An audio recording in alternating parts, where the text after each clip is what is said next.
quickly start this chapter because this chapter has nothing great.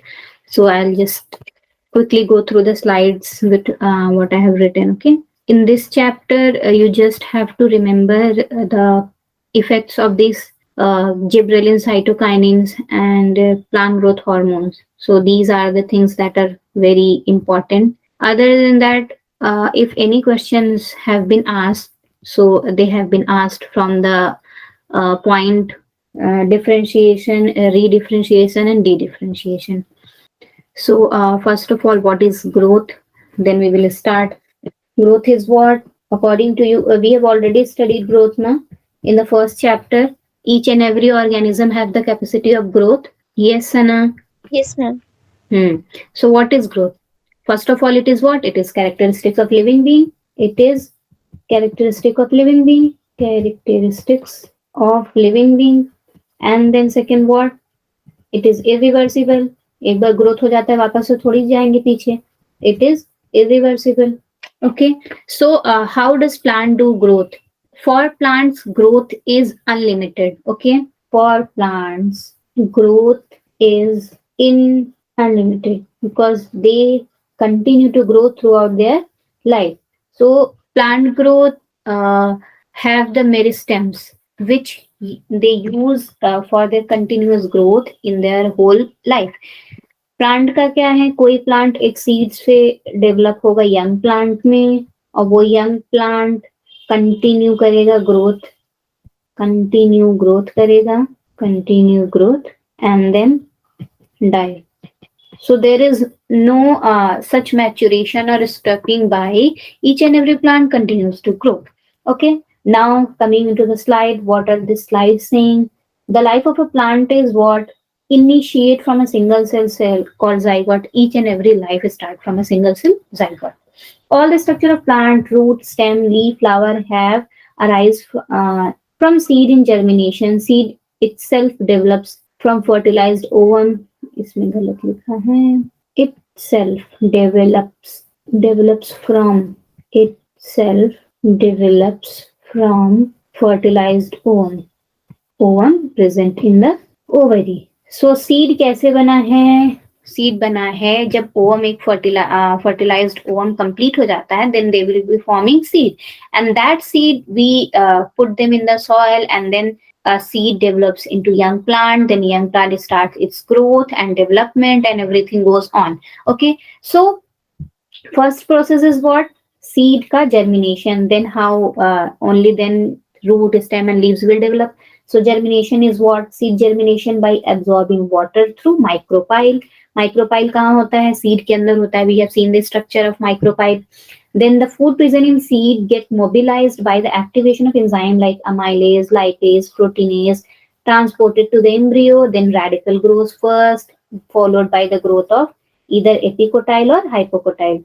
Okay. So ये सब हम पढ़ चुके हैं कि कौन सा पहले डेवलप होता है और कौन सा बाद में. रेडिकल क्या फॉर्म करेगा और ये प्लूमूल क्या फॉर्म करेगा, that we all have scene.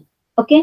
So seed germination कैसे? दो टाइप के हो जाएंगे, epigeal germination and hypogeal germination. Epigeal वाले में क्या है? In this type of germination seed of the cotyledons are first pushed at the apex of every root. यहाँ पे रहेगा root and shoot. Apical meristems are above the ground by the rapid elongation of hypocotyle present, which are responsible for elongation of plain cotyledons. Soon turn green and want photosynthesizing along with their air.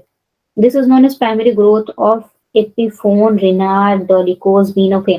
Epigeal germination में बस एक point याद रखो कि in this type of germination cotyledon is first pushed to the ground. Okay. और यहाँ पे क्या होता है? हाइपोकोटाइल का ग्रोथ पहले होता है और एपिकोटाइल का ग्रोथ बाद में होता है. सो यहाँ पे ये लिख लो, हाइपोकोटाइल पहले जाएगा, फर्स्ट याद रख लो, और इस वाले में epicotyl first. Epicotyl first. Okay. This is the basic difference between apigeal germination and hypogeal germination. This keeps cooperating inside the soil and may bring them just above the soil surface. Example में pea, mango, coconut, maize, etc. अब viviparous germination क्या होता है? Germination of seeds inside the fruit that is still attached to the parent plant is called vivipary. Vivipary basically we have already studied this one in 5th chapter I think so. So इसमें क्या है कि जो एक seed का germination उस fruit के अंदर ही develop हो जाए. Oh sorry I haven't switched on my camera. So जब किसी भी सीड का जर्मिनेशन फ्रूट के अंदर ही हो जाए, that kind of germination is called as viviparous germination. Example में एक प्लांट है अजेवा. सो दैट अजेवा प्लांट इज फॉलोइंग व्हाट, उस प्लांट में जो फ्लावर डेवलप हो रहा है या फ्रूट डेवलप हो रहा है वो स्टिल अभी भी क्या है, प्लांट से अटैच्ड है, but there also seed is getting develop inside that fruit. तो that process is also called as viviparous germination. Next is factor क्या क्या अफेक्ट करते हैं. इंटरनल फैक्टर, एक्सटर्नल फैक्टर दोनों अफेक्ट करेंगे. एक्सटर्नल में बेसिकली क्या हो जाएगा, light, water, sun, temperature, humidity. तो ये सारे क्या हो जाएंगे, एक्सटर्नल फैक्टर. इंटरनल फैक्टर्स में बेसिकली क्या है, कितना सीड मैच्योर किया है, कितना उसको खाना मिल रहा है, या उसका एंजाइम्स कितना काम कर रहे हैं, या फिर कोई एक्सटर्नल इन्वायरमेंट की वजह से सीड में डॉर्मेंसी नहीं आ गई होगी, या वो सीड कितना वायबल होगा, मतलब कितने दिन तक चलेगा, या उसमें कोई खराबी नहीं है, कोई पॉइजनिंग ना हो गया. तो ये सारी चीज क्या है, इंटरनल फैक्टर्स. ठीक, तो depends upon internal factors can be seen. क्या क्या है, सीड की वायबिलिटी कितनी, यानी कि वो कितने दिन तक चल सकता है, वो सीड खराब ना हो, देन उसमें डॉर्मेंसी ना आया हो, एंजाइम्स कैसे काम कर रहे हैं, मैच्योरिटी उस एम्ब्रियो की कितनी है. अदर हैंड एक्सटर्नल फैक्टर्स में क्या क्या आ जाएगा, water, light, oxygen, temperature etcetera. अब बेसिक टॉपिक पे आते हैं जो मेन है हमारा इस चैप्टर का, ग्रोथ. ग्रोथ क्या है, इसेंशियल है, फंडामेंटल है, one of the most conspicuous characteristic है लिविंग बीइंग का. मतलब कि बहुत कॉम्प्लेक्स भी नहीं है, बहुत सर्टेन है लिविंग बीइंग्स में ग्रोथ होना है. अगर कोई लिविंग बीइंग है तो for sure they are having the process of growth. Okay, and plant growth is what, dynamic है, इरिवर्सिबल है, it is unlimited growth. Most important characteristic of plant growth is what, they are having unlimited growth. वो throughout the life उनमें growth होता ही रहता है. They can be defined as dynamic, irreversible, permanent, increase in size of organs. Then growth is generally accompanied by metabolic processes, that is anabolic and catabolic. ये भी मैंने बता चुका है. anabolic यानी कि कोई भी चीज दो कंबाइन होके बनना, कोई भी एंजाइम रिएक्शंस होता है, वो दो एक साथ जुड़ के जो कॉम्बिनेशन बनाएंगे उसको एनाबॉलिक बोलेंगे. सेम वे कैटाबॉलिक प्रोसेस क्या है, जो कॉम्बिनेशंस रहते हैं उसको तोड़ के अलग अलग करना, उसको बोलते हैं कैटाबॉलिक प्रोसेस. तो ग्रोथ में दोनों ही होता है. ठीक, और दोनों के रिएक्शन की वजह से ही क्या होता है, ग्रोथ जल्दी अकर करता है. अकरिंग इन ये काट दो, काम करने ही, मेनली प्रोटीन सिंथेसिस. दस growth in living organism is intrinsic phenomena, यानी कि अंदर की तरफ से है, बाहर इसका कोई एक्सटर्नल एनवायरनमेंट से ज्यादा मतलब नहीं है. Then plant growth is what, indeterminate, and this was the word that I was searching. Indeterminate itself means unlimited, but indeterminate limited. जब एग्जाम में कभी कैरेक्टरिस्टिक पूछता है तो ये इनडिटर्मिनेट वाला कैरेक्टरिस्टिक पूछेगा. Then growth of the plant is unique as they retain their capacity for unlimited growth throughout their life. In plant, the growth is generally confined only to meristematic tissue present at the definite location in the plant body. Number meristem is the plant have certain that have the capacity of dividing and self perpetuation.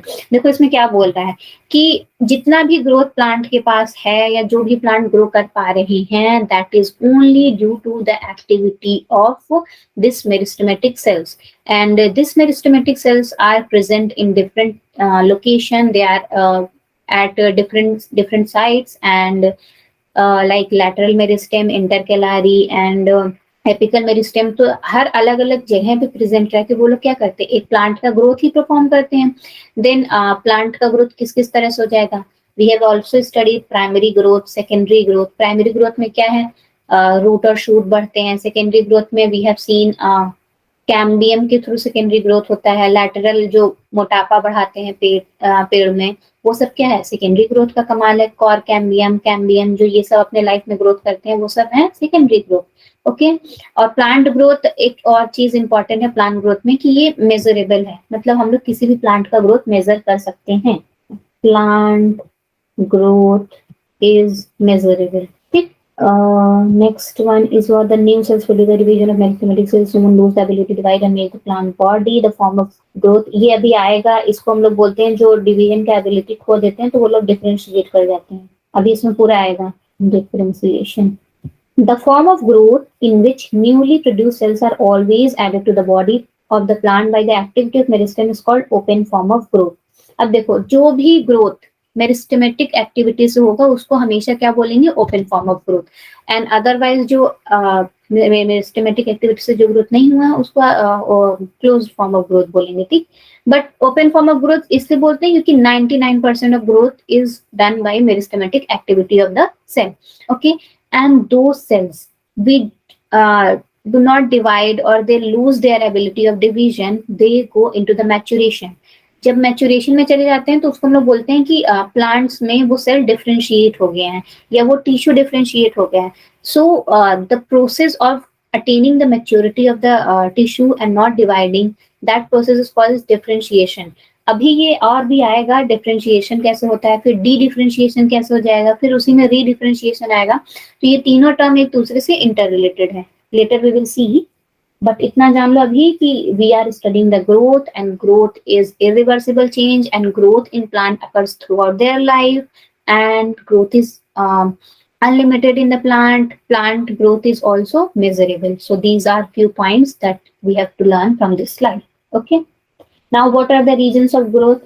See in the figure, shoot apical meristem यानी कि stem में जो बढ़ता है, then vascular cambium के through जो lateral meristem का काम है, then root apical meristem जो कि क्या है, रूट का वो हमने पढ़ा था ना, root apical meristem and shoot apical meristem.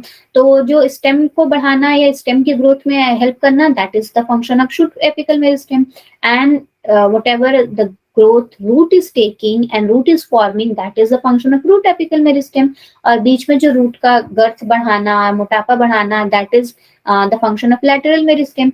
Also tip जो leaves and tip of the plant रहते हैं उसका काम कौन करता है, apical meristem. ठीक है, तो there are different kinds of meristem which perform different growth at the different parts of the body of the plant. Okay, now regions में क्या क्या है, apical, lateral and intercalary are the special regions which growth in localized in the plant. Meristematic activity में हमने देखा था कि apical meristem ऊपर की तरफ रहेगा, इंटरकैलारी नीचे एंड साइड वाइज रहेगा, और ये क्या है लैटरल वाला जो कि क्या कहते हैं बीच में प्लांट का मोटापा बढ़ाता है. ओके, नेक्स्ट वन इज क्या, at the apex of every root and shoot meristem are present which are responsible for elongation of plant along their axis. This is known as primary growth of the root. जो shoot और root पे apical यानी कि tip पे present होता है और जो टिप पे प्रेजेंट रहकर ग्रोथ कराता है उसको हम लोग क्या बोलते हैं, प्राइमरी ग्रोथ. ठीक, और सेकेंडरी ग्रोथ क्या होता है, जो कैम्बियम में है, जो कॉर कैम्बियम में प्रेजेंट है, उसको हम लोग बोलते हैं सेकेंडरी ग्रोथ. ठीक है, द लैटरल मेरिस्टेम बेसिकली कौन कराता है, सेकेंडरी ग्रोथ. लैटरल मेरिस्टेम कराता ही है, तो इसमें क्या रहेगा, वैस्कुलर कैम्बियम एंड कॉन cambium which appear in the life of dicotyledonous plants and gymnosperms and are responsible for increasing girth of the stem. यानी कि बीज से पेड़ को मोटा करना. ठीक, this increase in girth is known as secondary growth of the plant, girth of the stem. देखो secondary growth was not in the syllabus, that is why I haven't teach. But secondary growth में क्या होता है, एक cambium से cambium रहेगा या cork cambium dicotyledonous plants में with the help of lateral meristem they increase the girth area. यानी कि अगर ये प्राइमरी जाइलम रहेगा और ये प्राइमरी फ्लोएम रहेगा, मैं ऐसे लिखती हूँ. ठीक, प्राइमरी जाइलम और यहाँ पे अगर मान लो ये प्राइमरी फ्लोएम है. ठीक है, तो इन दोनों के बीच में ना कितनी भी लेयर बढ़ा देता है, इन दोनों के बीच में बहुत सारी लेयर्स आ जाती हैं और प्राइमरी जाइलम में अल्टीमेटली क्या हो जाता है, पुष्ट होकर इतना छोटू हो जाएगा और बीच में जो सारी लेयर्स रहेंगी 3, 4, 5, ये लोग क्या करती हैं एक्चुअल में मोटा किसको, प्लांट को मोटा कर देती हैं. और फिर क्या होता है, लास्ट में फिर आता है ये हमारा फ्लोएम और उसके बाद भी ये कॉर्क और बार की सब डेवलप होते रहते हैं. तो इसकी वजह से क्या होता है, प्लांट बहुत मोटा हो जाता है. ठीक, नेक्स्ट देखते हैं हम लोग growth. Again growth is measurable as stated at the cellular level. Growth is the consequence of increase in amount of protoplasm. यहाँ पे प्रोको लिखा है, protoplasm. It is difficult to measure the increase in the protoplasm directly, so it can generally be measured by measuring some quantity of it is more or less proportional to it. इसमें क्या बोल रहा है कि हम लोग क्या करते हैं, ग्रोथ को भी मेजर करते हैं, और जैसे कि जब सिर्फ प्रोटोप्लाज्म को मेजर करना क्या होता है, मुश्किल होता है, दैट इज वाई हम लोग क्या करते हैं, प्लांट का कुछ part as a form of growth measure करते हैं, जिसकी वजह से कुछ प्रोटोप्लाज्म भी मेजर हो सकते हैं। ठीक, अब बोल रहा है कि growth can be easily measured by variety of parameter. कैसे कैसे हम लोग मेजर करते हैं, ड्राई वेट में लेकर के, फ्रेश वेट में लेकर के, उसके लेंथ को लेकर के, उसके वॉल्यूम को लेकर के, उसको एरिया को लेकर के, उसके सेल के नंबर को लेकर के। ड्राई वेट यानी कि कोई भी प्लांट कितना सूख गया है और उसमें कितना वेट बाकी है। ठीक, फ्रेश वेट यानी कि नॉर्मल नेचुरल प्लांट जो अभी भी है वहां पे टिका हुआ है, उसको वेट करते हैं। ठीक, फिर क्या है दूसरा, तीसरा लेंथ। लेंथ तो डायरेक्टली ऐसे ही इंची रख के नाप लेते हैं लेंथ कि कितना लंबाई है, कितना उसका वो है। फिर वेट क्या है या वॉल्यूम क्या है, we see there whole rooted area to the above, and उसके साथ साथ क्या कि कितना उसका मोटाई है, कितना उसका डेंसिटी है, कितना क्या है, वो सारा चीज भी वॉल्यूम में ही देखते हैं। अगेन उसके बाद क्या आता है, एरिया। एरिया में क्या है कि एक पर्टिकुलर प्लांट कितना एरिया कवर किया हुआ है, इस फॉर्म में भी क्या होता है, ग्रोथ को मेजर करते हैं कि पहले कितना एरिया में था, अब कितने एरिया में बढ़ गया है, तो ये भी क्या है, फॉर्म ऑफ ग्रोथ है। Then cell number comes the last, biotechnology के उसमें when we study the cell or the plant deeply, then we count this cell number and then we will able to tell then कि पहले इतने sales थे अब इतने हो गए हैं, तो डेफिनेटली ग्रोथ हुआ है। Okay, then growth can be express in terms of what, increase in the cell number, single root apical meristem in maize which give rise more than इतना ना न्यू सेल्स पर आवर। एक example लिया है कि अगर एक root apical meristem है मेज का, तो वो हर 1 घंटे में इतना नया सेल बनाता है। तो ये साइंटिफिक स्टडी जब इसके ऊपर हुआ होगा तभी ये पूरा रिजल्ट आया है। It can also be expressed as an increase in size of the cell, that is, देखो एक तो बोल रहा है कि सेल के नंबर में भी एक्सप्रेस कर रहे हैं, दूसरा बोल रहा है कि सेल के साइज में भी एक्सप्रेस कर सकते हैं हम लोग किसको, ग्रोथ को। कैसे, cells in watermelon increases about 35,000 times per hour. अब बोल रहा है कि जो वाटरमेलन की सेल्स है वो 1 घंटे में इतने इतने अमाउंट में बढ़ रहा है, तो इस वजह से भी हम लोग क्या कर सकते हैं, ग्रोथ को मेजर कर सकते हैं। Growth can be measured in terms of length of the plant parts, activity, pollen tube and can also be measured in terms of surface area, example leaf surface area. अब क्या क्या चीज के हिसाब से ग्रोथ को मेजर कर सकते हैं, dry weight, fresh weight, volume, area, cell का नंबर, सेल का साइज, ये सारा तरीका है किस चीज को मेजर करने का, ग्रोथ ऑफ प्लांट। ठीक, अब कौन कौन सा फेज आता है ग्रोथ में, under the favourable condition growth of plant shows characteristic growth. अब देखो कौन कौन सा, मेरिस्टेमेटिक फेज आएगा, इलॉन्गेशन फेज आएगा। इलॉन्गेशन फेज को ही हम लोग क्या बोलते हैं, अच्छा ये मैच्योरेशन फेज, इलॉन्गेशन, मैच्योरेशन और मेरिस्टेमेटिक। इसको हम लोग कैसे याद करते हैं, MEE, मी, तो ऐसे याद करोगी तो phase of the growth you can easily remember. Phases of growth में मेरिस्टेमेटिक फेज अगेन बहुत यंग फेज है, we have I think already told you about this, I don't know remember.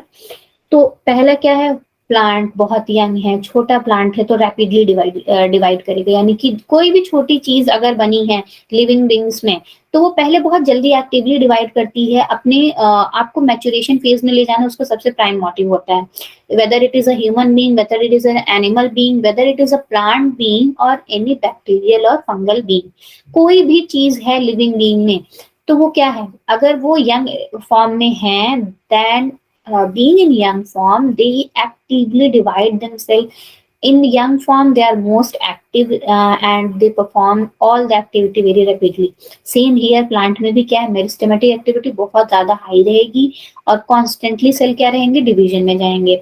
चाहे वो शूट का सेल हो, चाहे वो root का सेल हो, क्या रहेंगे उस टाइम में, कंटिन्यूअस डिवीजन में रहेंगे। उस टाइम में क्या रहता है, जितना सेल के अंदर कंटेंट रहता है, प्रोटोप्लाज्मिक कंटेंट बोल लो, चाहे नंबर ऑफ माइटोकॉन्ड्रिया बोल लो, कुछ भी, वो हमेशा ज्यादा रहेगा। ठीक है, सेल के पास बहुत ज्यादा स्पेस रहेगा और जो सेल वॉल्स हैं वो नए नए फॉर्म होना शुरू करेंगे प्लांट्स में। वो लोग हमेशा क्या रहेंगे, प्राइमरी रहेंगे, क्योंकि उनके ऊपर अभी नया सेकेंडरी लेयर या थर्ड लेयर जो डेवलप होता है मैच्योरेशन के टाइम, वो नहीं डेवलप हुआ है। तो क्या है, जो कनेक्शंस रहते हैं एक सेल का दूसरे सेल से कनेक्शन, वो भी क्या रहेगा, बहुत स्ट्रांग रहेगा, क्योंकि जो सेल वॉल है वो अभी पूरा डेवलप हुआ नहीं है, तो कनेक्शन भी क्या है एक सेल का दूसरे सेल से बहुत स्ट्रांग रहेगा। तो एक कनेक्शन दूसरे कनेक्शन जब इतना स्ट्रांग है तो कंटिन्यूअस डिवीजन और सिग्नल ट्रांसफरिंग भी ईजी हो जाता है। दैट इज वाई जो मेरिस्टेमेटिक फेज है वो बहुत इंपॉर्टेंट फेज भी है, एट द सेम टाइम बहुत सेंसिटिव फेज भी है, क्योंकि अगर इस फेज में जाहिर सी बात है कोई चीज यंग है तो उसको ज्यादा ख्याल रखना पड़ता है, क्योंकि वो कमजोर भी होता है ज्यादा। ठीक, क्यों इन द फॉर्म ऑफ क्यों कमजोर होता है, because they can be easily affected by the outside environment. ठीक, तो meristematic phase is the phase where the cells are in constant division, where they are having rich protoplasmic content, where they are having a great number of division activity or great number of mitochondrial activity, then where the cells are cell wall is basically in the primary stage, and you can say where the cells have greater plasmodesmatal connection, yeah, large plasmodesmatal connections. Okay, so these are all the characteristic of what meristematic phase of the growth. Okay, growth में सबसे important phase भी meristematic phase ही है, क्योंकि ये सबसे ज्यादा rapid division कराता है। ठीक, so let us see what is these things.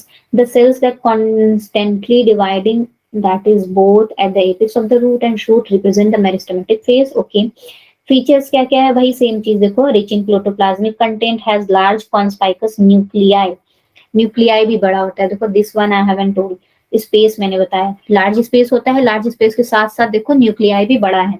Cell walls are primary in nature, cell have plasmodesmatal connections, इनका जो एक सेल से दूसरे सेल के बीच में जो कनेक्शन है वो भी क्या रहता है, स्ट्रॉन्ग रहता है। तो ये this is all about meristematic phase. Now देखो इसमें डिवीजन फेज क्यों बोला है, क्योंकि कंटिन्यूअस डिवीजन में रहते हैं इसलिए डिवीजन फेज बोल रहे हैं। इलोंगेशन फेज में क्या है, this phase lies just behind the growing parts, behind the meristematic zones, away from the growing tip. यानी कि अगर मान लो ये प्लांट का टिप पार्ट है तो जस्ट इसके पीछे कौन सा शुरू हो जाएगा फेज, इलोंगेशन वाला। We have seen this in fifth chapter I think, जो इलोंगेशन जोन कौन सा था, मैच्योरेशन जोन कौन सा था, तो this is the same thing. ठीक, यहाँ पे बस रिवीजन चल रहा है। Feature shown by this phase, vacuolation increase हो जाएगी, यानी कि प्लांट में वैक्यूल हमेशा बड़े बड़े होते हैं, तो यहाँ पे क्या होगा, और बड़ा बड़ा वैक्यूल का फॉर्मेशन होगा। इनलार्जमेंट ऑफ सेल, सेल और बड़ा होगा। Deposition of new cell wall, primary cell से अब क्या हो जाएगा, सेकेंडरी सेल वॉल भी डेवलप होना शुरू हो जाएगा। Enlargement of cell during this phase occurs in all direction. Maximum elongation is seen in conductive tissue and fibers. यानी कि जो जाइलम फाइबर्स रहते हैं या फ्लोएम फाइबर्स रहते हैं उसमें सबसे ज्यादा इलोंगेशन देखा जाता है। कंडक्टिव टिश्यू कौन कौन से हैं, यही जाइलम और फ्लोएम। तो जो भी जाइलम और फ्लोएम के ट्रैकेट्स हैं या फाइबर्स हैं उसमें इलोंगेशन सबसे जल्दी होता है। ठीक है, इलोंगेशन फेज उन लोग के लिए बहुत ज्यादा बेनिफिशियल है। एक एग्जाम्पल में भी देखो यहाँ दिखाया गया है क्या, कि यहाँ से इलोंगेशन देखो अच्छे से दोहराया गया है कि कितने कितने जोन में और कैसे कैसे इलोंगेट हो रहा है। फॉर अगर यहाँ पे टिप है तो उस सारे नीचे क्या हो रहा है, इलोंगेशन फेज हो रहा है या इलोंगेशन जोन है। ठीक, अब क्या है maturation phase.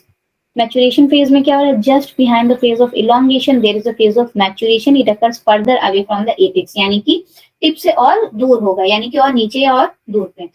More proximal to the elongation phase, कौन कौन सा चीज ये शो करते हैं, cell attain maximum thickening and protoplasmic modification are maximum as per the needs of cell, यानी कि इस टाइम पे आके सेल क्या हो जाता है, अपने एप्रोप्रिएट साइज में आ जाता है, अपने एप्रोप्रिएट कंटेंट में आ जाता है।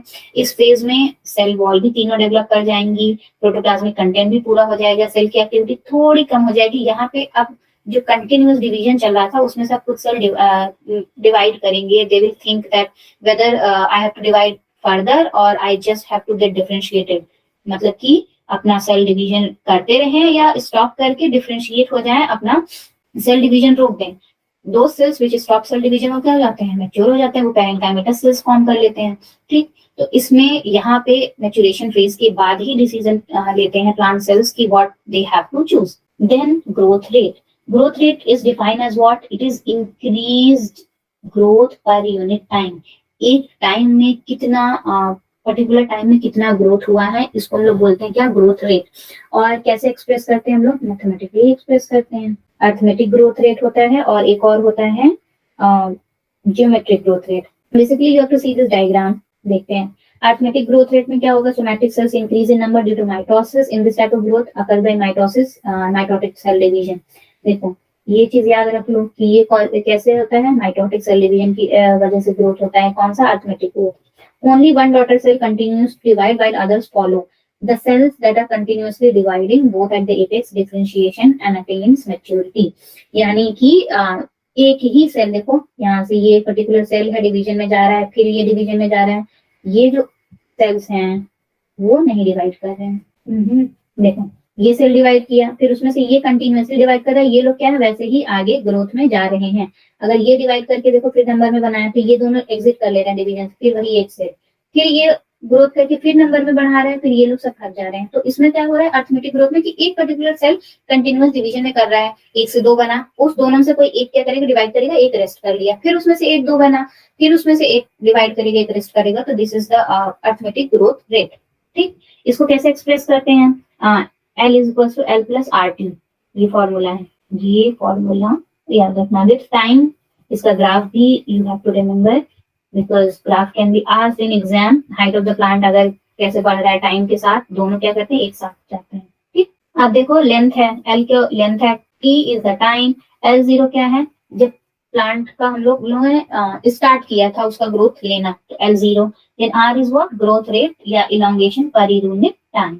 Then comes geometric growth rate. What is geometric growth rate? In a living organism, during geometric type of growth rate, patterns follow three important phases: lag phase, log phase, or stationary phase. This one is more important than the arithmetic growth. Okay? तो arithmetic में तो एक ही particular cell का काम चल रहा था, अब इसमें देखो सब करेंगे, सब इन्वॉल्व होंगे, सारी एक्टिविटी चलेगी। यहाँ देखो एक से दो बना, फिर ये दो से अपना चार डिवाइड कर रहे हैं, फिर ये 16 है, फिर ऐसे देखो सबके सब डिवीजन में लगे हुए हैं। कौन कौन सा फेज है ज्योमेट्रिक ग्रोथ में? लैग फेज यानी कि इनिशियल या बिगनिंग फेज है, mainly characterized by very slow growth. इसमें क्या हो रहा है? ग्रोथ बहुत स्लोली हो रहा है। फिर दूसरा क्या आएगा? लॉग फेज आएगा, यानी कि एक्सपोनेंशियल फेज। इसमें क्या होता है? रैपिडली सेल क्या करेगा? रैपिडली ग्रो करेगा लॉग फेज में, यानी कि एक्सपोनेंशियली बहुत तेजी से इसमें ग्रो करेगा। Is characterized by very fast and rapid growth of the plant body. Exponential phase is always very fast and rapid growth showing phase. Then initiation of growth increases rapidly at exponential rate, यानी कि बहुत तेजी से बढ़ता है। Both progeny cells undergoing mitotic cell division retain the ability to divide and continue dividing till the next phase appears, till the time nutrient supply is appropriate. इसमें क्या बोल रहा है? देखो एक्सपोनेंशियल फेज सबसे ज्यादा हाईएस्ट रेट ऑफ क्या करता है? ग्रोथ शो करता है, कंटिन्यूसली डिवीजन में रहता है, और इसमें माइटोसिस माइटोटिक डिवीजन नहीं होता, मियोटिक डिवीजन होता है, यानी कि कंटिन्यूअस डिवीजन रहता है। मियोटिक सेल डिवीजन एक से डायरेक्ट चार वाले फेज। ठीक, तो ये डिफर कर जाएगा कहां से? अर्थमेटिक ग्रोथ से, in the sense of division type. उसमें क्या हो रहा है? माइटोसिस हो रहा है, इसमें मियोसिस हो रहा है। स्टेशनरी फेज क्या है? स्टेडी फेज है, यानी कि इस फेज पे आके मैच्योरिटी अटेन कर लेते हैं प्लांट। इधर प्लांट रीचेस मैच्योरिटी और the supply of nutrients becomes limited due to the above mentioned factor, the growth of the plant slows down and come to hard. देखो इसका फिगर ऐसे है, ऐसे करके ऐसे, ये क्या है? स्टेशनरी फेज हो जाएगा, और ये वाला जो ये वाला लाइन है ये क्या हो जाएगा? एक्सपोनेंशियल फेज, और यहाँ पे क्या है? लैग फेज, यानी कि ये स्टार्टिंग फेज हो जाएगा। ये फेज जो पूरा है वो एक्सपोनेंशियल है, यहाँ पे स्टेशनरी, यानी कि अब क्या हो रहा है? या तो वो अटेन कर ले रहा है मैच्योरिटी, या फिर क्या हो रहा है? जो उसके पास लिमिटेड प्लांट सप्लाई थे वो क्या हो रहा है? लिमिटेड हो रहे हैं इसके ग्रोथ के लिए। तो this one is what? Geometric growth. Unfavourable condition में क्या है? Under favourable condition characteristic growth is observe, and ऐसे ही हम लोग पैरामीटर प्लॉट करते हैं विच इज इम्पोर्टेंट। देन इसको कैसे एक्सप्रेस करते हैं? इसका वो नहीं लिखा है क्या? W1 is a final. देखो इसको हम लोग कैसे प्लॉट करते हैं? इसका formula mainly is important and nothing else. So इसका फॉर्मूला है let me write W is equals to W1 is equals to W naught E to the power RT, like this. This is the whole formula. ये है formula, ठीक है। ये formula हम लोग लिखते हैं W1 equals to W not E to the power RT, जहाँ पे क्या है? W1 क्या है? फाइनल साइज होता है, W ये इनिशियल साइज होता है, E टाइम ऑफ ग्रोथ है, रेट क्या होता है? रिलेटिव ग्रोथ है, और E क्या है? डेज ऑफ नेचुरल ग्रोथ है। मतलब ये हम लोग जो बेसिक मैथ का कॉन्सेप्ट है वो, ये मैथ के कॉन्सेप्ट में ग्रोथ हम लोग मेजर करते हैं। ठीक, फिर क्या है? क्वांटिटेटिव कंपैरिजन में एब्सोल्यूट ग्रोथ रेट रहता है और रिलेटिव ग्रोथ रेट। तो अभी हमने देखा कि किस किस ग्रोथ रेट में निकालते हैं। एब्सोल्यूट ग्रोथ रेट क्या होता है? कंपैरिजन होता है, टोटल ग्रोथ पर यूनिट टाइम में, यानी कि एक पर्टिकुलर टाइम में कितना ग्रोथ हुआ है उसको हम लोग बोलते हैं एब्सोल्यूट ग्रोथ रेट। और रिलेटिव क्या है कि एक पर्टिकुलर सिस्टम के बेसिस पे हम लोग देखते हैं कि हाँ इसके बेसिस पे कितना इसका ग्रोथ हुआ है, ठीक है, तो वो हो जाएगा रिलेटिव ग्रोथ रेट। एब्सोल्यूट वाले में क्या है कि हाँ इतने पर्टिकुलर टाइम में कितना ग्रो हो रहा है वो देख लेंगे हम लोग, ठीक। So that is two type of growth. Now condition या फैक्टर्स फॉर ग्रोथ, ग्रोथ के लिए क्या क्या फैक्टर्स होनी चाहिए, of course water, oxygen, nutrient, light, temperature, ये सारी चीजें क्या होना चाहिए, प्रॉपर होना चाहिए, so that a plant can grow very good, या they can grow in a beautiful way, they can grow in a sufficient supply way, ठीक। तो सबसे इंपॉर्टेंट इनमें से क्या है, ऑक्सीजन और न्यूट्रिएंट्स। अगर प्रॉपर ऑक्सीजन या प्रॉपर न्यूट्रिएंट्स मिल रहा है तो ही प्लांट क्या करेंगे, प्रॉपरली ग्रो करेंगे, ठीक। Light also play an important role apart from these two, ठीक। तो वाटर क्या है, फर्स्ट एंड फॉरमोस्ट रिक्वायरमेंट है प्लांट का। जब सीड है तब वाटर सबसे ज्यादा जरूरी हो जाएगा, ठीक, इनलार्जमेंट के लिए, क्योंकि जब सीड वाटर गेन करेगा तभी तो वो रिजिडिटी एक्वायर करेगा, ग्रोइंग उसके सेल्स ग्रो होंगे और ज्यादा बड़े होंगे और जल्दी मैच्योर होंगे, ठीक है। It also act as a medium for many enzymatic activities.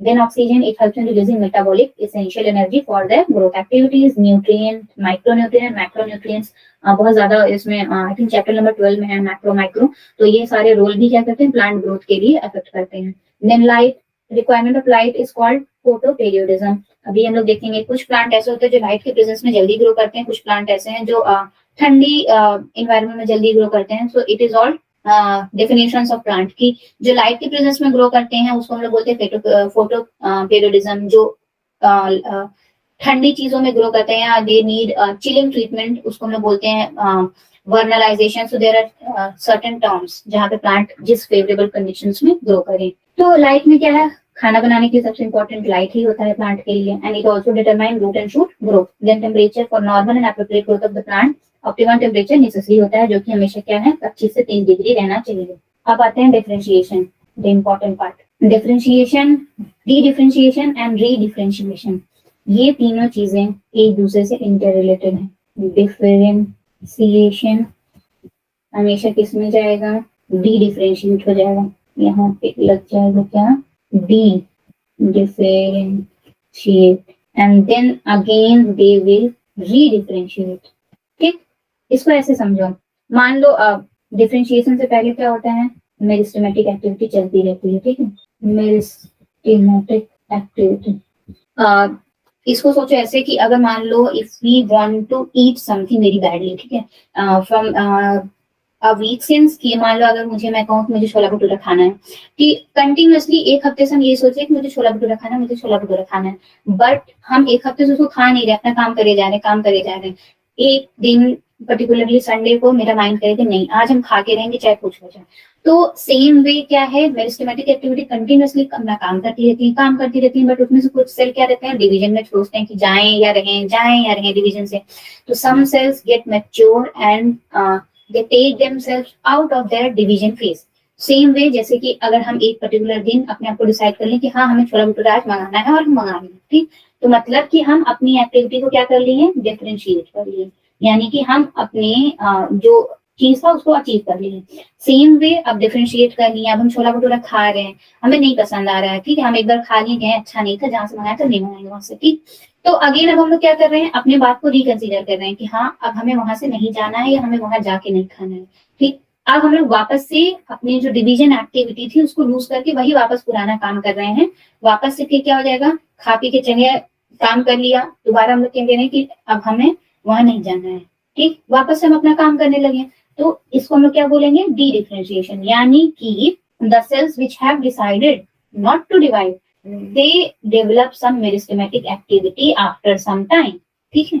those cells which develop meristematic activity after some time, meristematic activity after some time, and then again they will what do, they will de-differentiate मतलब कि again वो क्या करेंगे, meristematic activity में आ जाएंगे, फिर से अपने आप को क्या करने लगेंगे, काम करने लगेंगे, वही सेम चीज डिवीजन ऑफ द सेल्स, ठीक।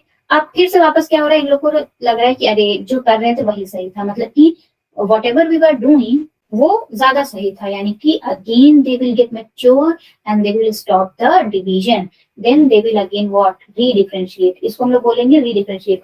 अगेन मेरिस्टेमेटिक एक्टिविटी जो चल रही थी will stop and they get mature.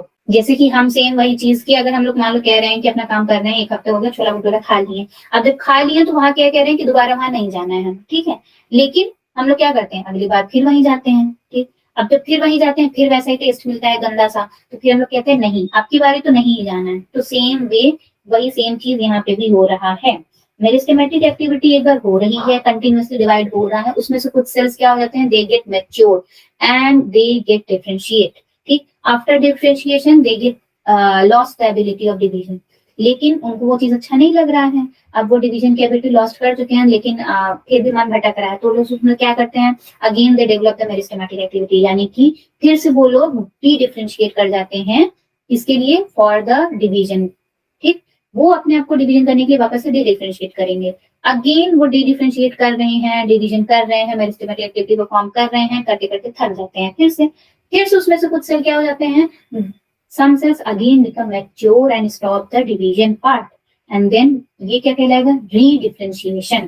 तीन टर्म आपस में इंटर रिलेटेड हैं, ठीक। फिर यही से रीडिफरेंशिएशन भी क्या हो जाएगा, डिफरेंशिएशन में चला जाएगा, वही सेम चीज दोहराते रहते हैं ये लोग, ठीक। डिवीजन एक्टिविटी करेंगे, डिफरेंशिएशन करेंगे, फिर क्या हो जाएगा, थक जाएंगे, फिर डी डिफरेंशिएशन करेंगे, फिर वहां से वापस क्या करेंगे, रीडिफरेंशिएट करेंगे, फिर वहां से मेरिस्टेमेटिक एक्टिविटी करने का मन किया तो वापस से डी डिफरेंशिएशन प्रोसेस में चले जाएंगे, ठीक है।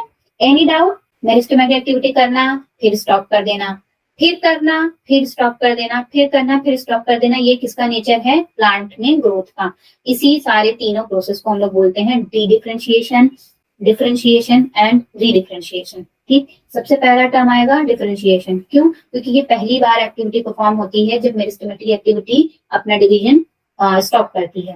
फिर दूसरी बार में क्या होगा, डी डिफरेंशिएशन, उसके आगे डी लगा दो, उसमें क्या होगा, एक्टिविटी जो स्टॉप हुई थी वो वापस से स्टार्ट हो जाएगी, फिर जो एक्टिविटी स्टार्ट किए हैं करते करते फिर थक जाते हैं, अब फिर से क्या हो जाते हैं, मैच्योरेशन में चले जाते हैं, यानी कि जो डिवीजन एक्टिविटी है वो फिर से स्टॉप कर देते हैं, तो उसको हम लोग बोलेंगे रीडिफरेंशिएशन, ठीक। अब फिर से जब ये काम करते करते थक जाएगा तो again it will go differentiate करेगा।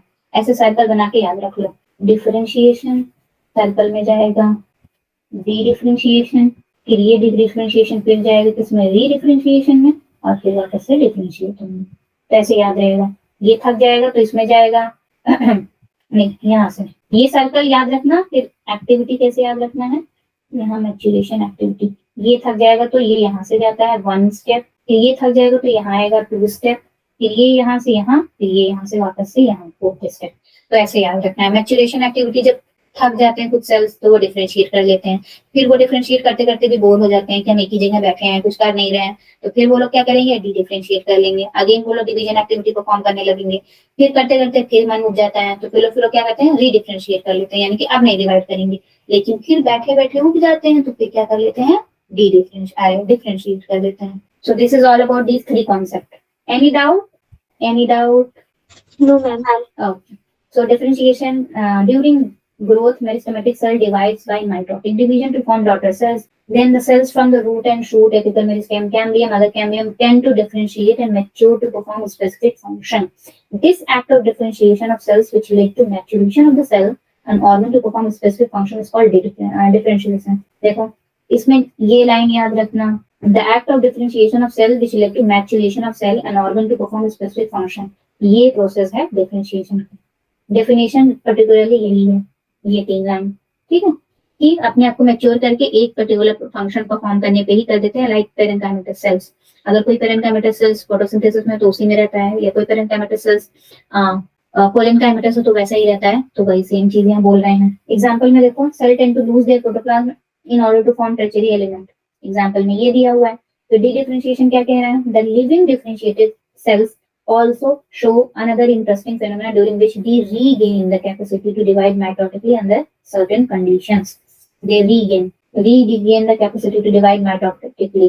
और इसी को क्या बोलते हैं, the differentiated cells can act as meristem, example में formation of meristematic interfascicular cambium and core cambium. जो सेकेंडरी ग्रोथ के टाइम कैम्बियम और कॉर कैम्बियम का फॉर्मेशन होता है वो किसमें आ जाएगा, डी डिफरेंशिएशन में, क्योंकि वो लोग अभी तक तो पैरेंकाइमेटस थे और मेरिस्टेमेटिक एक्टिविटी नहीं परफॉर्म करते थे, लेकिन जब सेकेंडरी ग्रोथ का टाइम आएगा तो वो लोग कैम्बियम फॉर्म करेंगे, वो कॉर कैम्बियम फॉर्म करेंगे, सेकेंडरी जाइलम, सेकेंडरी फ्लोएम, ये सब फॉर्मेशन करते हैं, तो वो सब किसके थ्रू करेंगे, डी डिफरेंशिएशन के थ्रू। देन ये सारा चीज परफॉर्म करने के बाद redifferentiation आएगा, the product of de-differentiated cells या tissue will lose the capacity to divide but mature to perform specific functions is known as redifferentiation। इसका एग्जांपल क्या है, सेकेंडरी कॉर्टेक्स एंड कॉर्क, यानी कि ये जो सेकेंडरी जाइलम या सेकेंडरी फ्लोएम बना है या कॉर्क बना है जो बाहर के साइड, या फेलम बना बाहर के साइड सेकेंडरी ग्रोथ के बाद, वो लोग भी क्या करते हैं, मैच्योरेशन ही अटेन करते हैं और वापस से क्या हो जाएंगे, स्पेसिफिक फंक्शन परफॉर्म करेंगे and they will not gate divided again and again. तो उस प्रोसेस को क्या बोले, रीडिफरेंशिएशन। It is so because cells tissues that arise out of single or same meristem show different structure after attaining maturity. Thus, the final structure and maturity of the cell arising from the same is also determined by the location of the cell. Example, positioned away and differentiated as root cell cap, while those are pushed to the periphery, develop and mature as epidermis.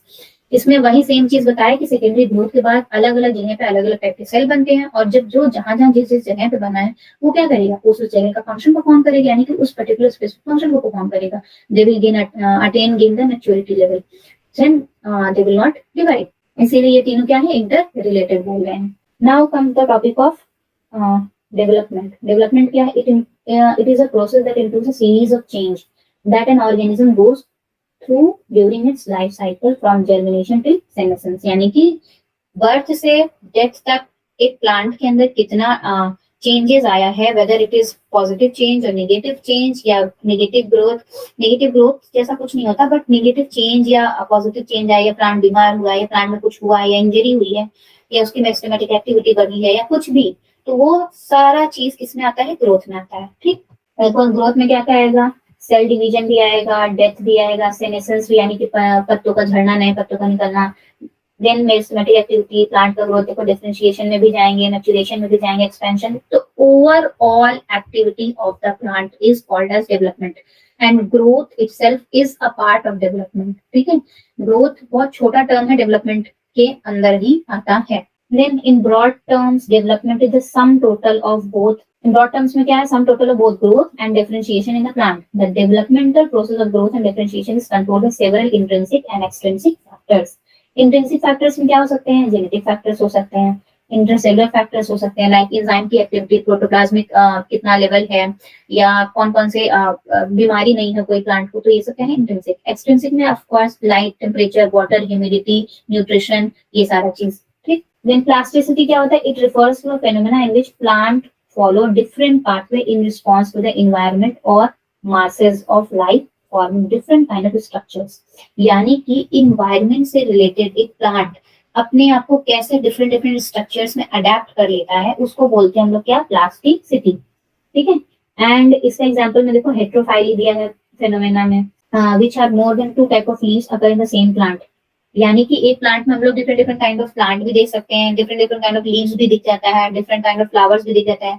एक ही plant के कितने colourful flowers होते हैं, तो this is all part of plasticity। Depending upon the environment, plant tend to have changes in themselves, changes in their parts of the body, and to survive better in the environment. This is called as plasticity। ठीक है, just wait सना। Okay, example में वही चीज, एक हेट्रोफाइली था, cotton में हेट्रोफाइली common है, यानी कि 2 टाइप के लीव दिखते हैं, कोरिएंडर में। एंड इसका बेस्ट एग्जांपल देखो रैननकुलस है, बटरकप। देन अब इतना ही तक का रखो इसमें। Then plant growth regulators, PGR, for a particular plant to grow in a certain way, in definite way, तो उसके लिए क्या होता है, प्लांट ग्रोथ रेगुलेटर्स होते हैं, जो कि क्या है, 5 है मेनली। कौन कौन से 5 मेनली होते हैं, एक तो होता है एब्सिसिक एसिड वाला, दूसरा होता है जिब्रेलिन्स, तीसरा होता है साइटोकाइनिन्स, इथाइलिन और एब्सिसिक एसिड, फर्स्ट है ऑक्सिन। प्लांट ग्रोथ पीजीआर कितने होते हैं, 5 होते हैं मेन, जो हमको पढ़ना होता है। ऑक्सिन, दूसरा जिब्रेलिन, तीसरा होता है साइटोकाइनिन, चौथा होता है इथाइलिन, पांचवा होता है एब्सिसिक एसिड। ये दोनों अभी देखना, साइटोकाइनिन और एब्सिसिक एसिड अपोजिट काम करेंगे, एक सेल के ग्रोथ के लिए होता है, एक सेल को स्टॉप कराता है। तो ये सारे क्या है, 5 प्लांट ग्रोथ रेगुलेटर है, which we have to study, and yeah, after this chapter we get completed। So आज ऊपर से देख लेते हैं, ये पांचों से सिर्फ यही पूछेगा कि इनका फंक्शन क्या है और इनके ना रहने से प्लांट में क्या डिफरेंस आएगा या क्या इफेक्ट होगा, ठीक। अदरवाइज इससे कुछ ज्यादा कुछ पूछेगा नहीं।